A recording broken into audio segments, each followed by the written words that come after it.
Hi, I'm Wayne Allen Root for Personal Liberty. Silly me. I thought free speech was legal in America. I thought it was protected. I thought this was a republic with a constitution guaranteeing our right to express ourselves. I didn't know that speaking your mind or expressing your opinion could result in the end of your career. Don't look now, but it's happening. If you're a conservative. It's time to start getting nervous about expressing your views publicly if you're a conservative. It's time to worry about bans and witch hunts if you're a conservative. What's next? Re-education camps, where our fellow citizens are taken away to be brainwashed into changing their views or attitude? Don't laugh. It's already happening. I'll explain in a minute. Let me give you a few examples of political correctness run amok. Interestingly, in each case that I'm citing here, I personally disagree with the views expressed, but vehemently disagree with the actions taken against those who expressed the views. Let's start with Michael Sam. Last week, he became the first openly gay player drafted in the history of the NFL, and I say congratulations. I'm happy for Michael Sam, and personally, I thought he should have been drafted higher. But we have traded one prejudice and civil rights violation for another. Many Americans were offended by Michael Sam publicly caressing and kissing his boyfriend on national TV after his selection. If it's called progress and a sign of freedom that two men can openly kiss on national TV, especially when one of them is an NFL football player, what is it called when someone offended by that same kiss is fined and suspended from their job? Is that progress? Is that free speech? Well, let's ask Miami Dolphins safety Don Jones. He tweeted that he was disgusted and offended by the kiss. Jones was immediately fined and barred from team activities until he finishes training for his recent comments made on social media. That's a quote. Training, like a re-education camp. You mean the NFL now believes it has the right to train its employees how to think? Who determines which thinking is acceptable? Don Jones' comments undoubtedly hurt Michael Sam's feelings, and they were offensive to gays. Okay, I get that. But that's not the issue. We are allowed to be as offensive or politically incorrect as we want in America. We're protected by that silly little thing called the U.S. Constitution. Just because you disagree with someone's opinion, does your employer have the right to suspend you from your job?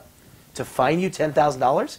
Can that same employer demand thought training to get your job back? This was tried with the Vietnamese re-education camps. Millions were imprisoned. Over 165,000 of them died of abuse, starvation, and torture. This is a football game and a football team. Whether you're gay or straight shouldn't matter, but neither should your views on two men kissing. All that should matter is how well you tackle in the open field. I may not agree with what Don Jones said publicly, but I think the Miami Dolphins and the NFL should be sued for $100 million for violation of the employee rights of Don Jones. He has every right to believe and say what he wants. Where's the public outrage? Where is the ACLU? Now, you're allowed to express your opinions in America, even if others find them offensive or heinous. Didn't the ACLU defend the rights of a neo-Nazi group to march in the streets of Skokie, Illinois, a city with a large number of Jewish Holocaust survivors? But in this case, all an NFL player did was say he was grossed out by two guys kissing. He wasn't marching with Nazis, yet the ACLU is surprisingly silent. Have the thought police successfully squashed dissent in this country if it's conservative dissent? If we allow employers like the Dolphins to censure, fine, suspend, or fire a player for his thoughts or his political or religious beliefs, have we made progress? Or have we just switched sides? The gay group is out of the closet, and the conservative group is now in the closet? We've just changed sides at who's running the witch hunt. Free speech is no longer tolerated by the left. Take the case of Ayaan Hirsi Ali. She was supposed to receive an honorary degree from Brandeis University as a courageous campaigner for women's rights, but her honorary degree was canceled because of student protests. What were her critics angry about? She's a fierce critic of radical Islam and the way women are treated and mistreated in Muslim societies. She's merely speaking the truth. So in response to her pointing out the truth that dissent is suppressed in Muslim societies, her free speech was suppressed at Brandeis University. Even CEOs of a private business are under attack. Mozilla CEO Brendan Eich recently lost his job for making a donation to support Prop 8 4 years ago, the ballot initiative that barred same-sex marriage in California.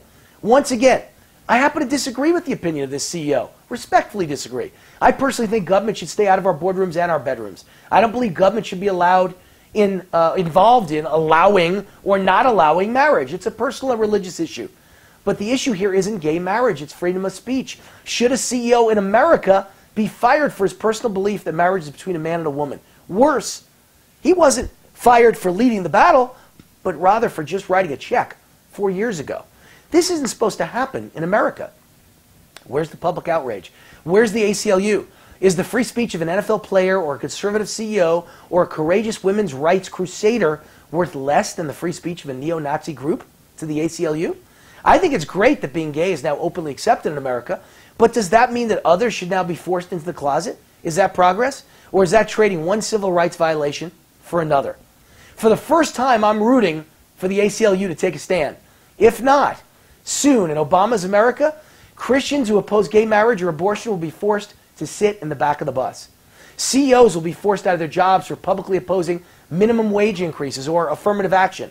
We'll see signs openly displayed at businesses that say Republicans need not apply. Someday, the entire college education system could be taken over by radical leftists who refuse to even hire a conservative educator or who ban conservative speakers at college graduation ceremonies. Oops, that's already happened. Where's Alan Dershowitz when you need him? I'm Wayne Allen Root for Personal Liberty. See you next week. God bless America.